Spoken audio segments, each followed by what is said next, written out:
बिहार में शिक्षक बहाली प्रक्रिया लगातार चरम पर है और इसको लेकर के लगातार शिक्षा विभाग और बीपीएससी के द्वारा लगातार कई दावे भी किए जा रहे हैं। लेकिन इन तमाम दावों के बीच जहां एक तो बात करें बहाली की, तो इसमें शिक्षक संघ से लेकर के छात्र संघ या फिर अभ्यर्थी संघ, तमाम लोगों के बीच जो है शिक्षा विभाग के प्रति और सरकार के प्रति आक्रोश है। इन मुद्दों पर बात करने के लिए हमारे साथ छात्र नेता हैं, सौरभ जी से बात करते हैं। सर, क्या लग रहा है जिस तरह से शिक्षक बहाली प्रक्रिया अभी चल रही है, आप लोगों के द्वारा भी लगातार प्रोटेस्ट किया जा रहा है, क्या कुछ मुद्दा, क्या कुछ मांगे हैं आप लोगों की? देखिए, सबसे पहले आपको धन्यवाद। आपके चैनल के माध्यम से जो समस्याएं हैं, जैसे कि प्रथम फेज की बहाली हुई और परीक्षाएं जब से शुरू हुई, नो डाउट कि परीक्षा बहुत बढ़िया तरीके से आयोजित हुई, परंतु जब से रिजल्ट निकला तो रिजल्ट के लेकर काफ़ी उपापों की स्थिति थी। और रिजल्ट पब्लिश के बाद ये हुआ कि इसमें बहुत सारे धांधली के आरोप लगाए गए।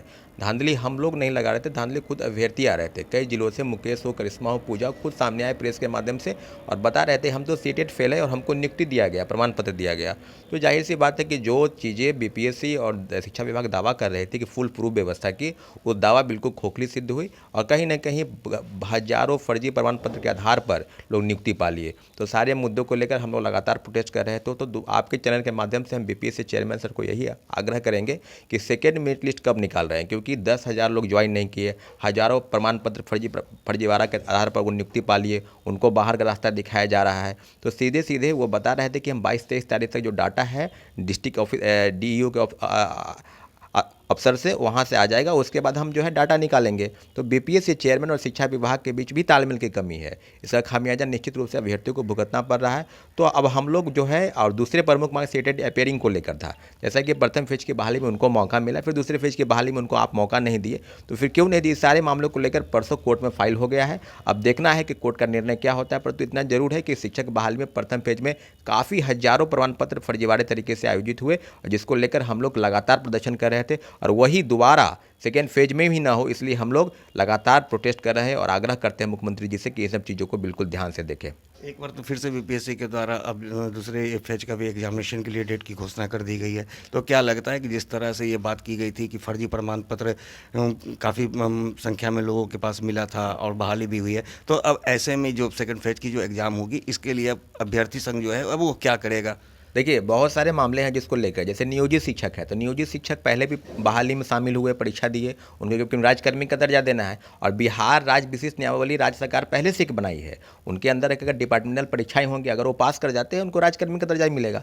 तो फिर दोहरी तलवार क्यों है? अगर राज्यकर्मी का दर्जा देना है तो उनको विशिष्ट नियमावली बना दीजिए, राज्यकर्मी का दर्जा। दूसरी तरफ आप उनको परीक्षा में बैठने का अवसर दे रहे हैं, तो जाहिर सी बात है जो लोग राज्यकर्मी का दर्जा पाएंगे उसको परीक्षा में बैठना ही होगा। तो सीधे सीधे ये कहा जाए तो लगभग 42 हज़ार नियोजित शिक्षक प्रथम फेज की बहाली में सेलेक्ट हो गए। और बिहार सरकार जो दावा कर रही है 1,20,324 का दावा, उसमें 42 हज़ार नियोजित शिक्षक ही हैं, वो पहले से हैं जो ऑलरेडी जॉब में हैं।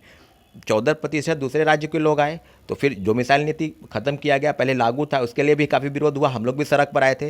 परंतु जो मंशा है, जो तेजस्वी यादव जी हमेशा बोलते थे कि हम बिहार के लोगों को नौकरी देंगे और खासकर नियोजित शिक्षकों को राज्यकर्मी का दर्जा देंगे बिना शर्त, तो सब वादे पर अगर कहा जाए तो कितने लोगों को आप नौकरी दिए? अगर रिजर्वेशन देना ही था तो आप 5%, 10% दे के मामला को खत्म कर देते। परंतु डोमिसाइल नीति को खत्म किया गया और देश के तमाम राज्य के लोग बिहार में नौकरी करने आएगा। आज भी बिहार के लोग, बिहार के मेरिटधारी युवा सड़क पर आंदोलन कर रहे हैं सेकेंड मेरिट लिस्ट की मांग को लेकर। तो लगातार सरकार की तरफ से जो भी दावे किए जा रहे हैं, 1,20,000, मेरा ऐसा मानना है कि 70-75 हज़ार ही नए लोगों को नौकरी मिली है। बाद बाकी जो डाटा है वो बिल्कुल गलत डाटा प्रस्तुत किया जा रहा है। तो अब आगे आप लोगों की क्या रणनीति होगी? हम लोग लगातार सरकार से आग्रह कर रहे हैं सेकेंड मेरिट लिस्ट को लेकर। जो है कल हम एक बैठक बुलाए हैं, उसके लिए हम लोग लगातार सरकार से बैठक बुलाने के बाद हम लोग का निर्णय होगा। निश्चित रूप से सेकेंड मेरिट लिस्ट की मांग को लेकर हम लोग सड़क पर उतरेंगे। कल एक बैठक, महत्वपूर्ण बैठक है, आपके चैनल के माध्यम से हम बता दें कि सेकेंड मेरिट लिस्ट को लगातार सरकार का आग्रह कर रहे थे। हम लोग 4 दिन धरना पर बैठे थे, क्योंकि सरकार की तरफ से आ रहा था कि डाटा हम मंगवा रहे हैं जिलों से। ठीक है, डाटा आप मंगवा लीजिए, 17-18 जिलों से डाटा आ चुका है, अभी भी कितने जिलों से बाकी है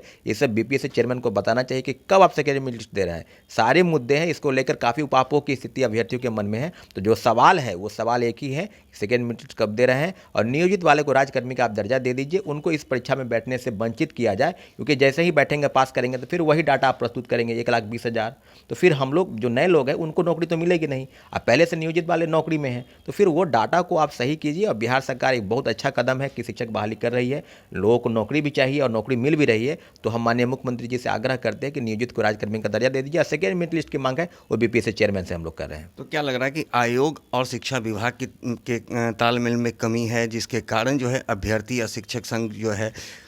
हाँ बिल्कुल, निश्चित रूप से आपको हम बता दें कि बीपीएससी अगर परीक्षा लेती है, सिविल सेवा की या कोई भी परीक्षा, तो आपको रिजल्ट निकालने से लेकर और सर्टिफिकेट वेरिफिकेशन काम स्वयं बीपीएससी करती है। और जिस विभाग का होता है, अगर कोई एसडीओ के लिए चयन होता है तो उसको वन प्रशासन विभाग में भेज दिया जाता है, डीएसपी का चयन होता है तो गृह विभाग भेज दिया जाता है। परंतु पहली बार यह हुआ कि बीपीएससी के चेयरमैन अतुल प्रसाद जी और अपर मुख्य सचिव के पाठक दोनों के बीच काफ़ी विवाद हुआ इस बात को लेकर।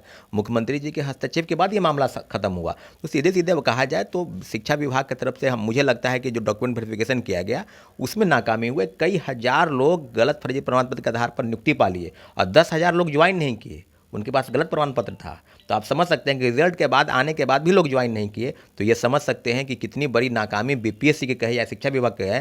लेकिन इतना जरूर है कि पटरी पर शिक्षा व्यवस्था को लाने की बात अगर मुख्यमंत्री जी कर रहे हैं तो मुझे लगता है कि शिक्षा विभाग और बीपीएससी के हड़बड़ी का नतीजा है कि इस तरह से गलत लोग शिक्षक बन गए और वो कब कैसे पटरी पर लाएंगे ये तो भाई काफ़ी विवादित चीज़ है। तो एक तरह से माना जा सकता है जिस तरह की सरकार दावे कर रही है कि 1,20,000 लोगों की बहाली हुई, ठीक है। अब ऐसे में तो कई लोग फर्जीवाड़े में पकड़े गए हैं, कई लोगों के फर्जी प्रमाण पत्र भी मिले हैं। तो ऐसे में अगर उतना को माइनस कर दिया जाए और नियोजित शिक्षकों को अगर देख लिया जाए तो कुल मिलाकर के एक अंदाज़ा लगाया जा सकता है कि 1,20,000 में आधे ही माने 50% लोगों की ही बहाली हुई है।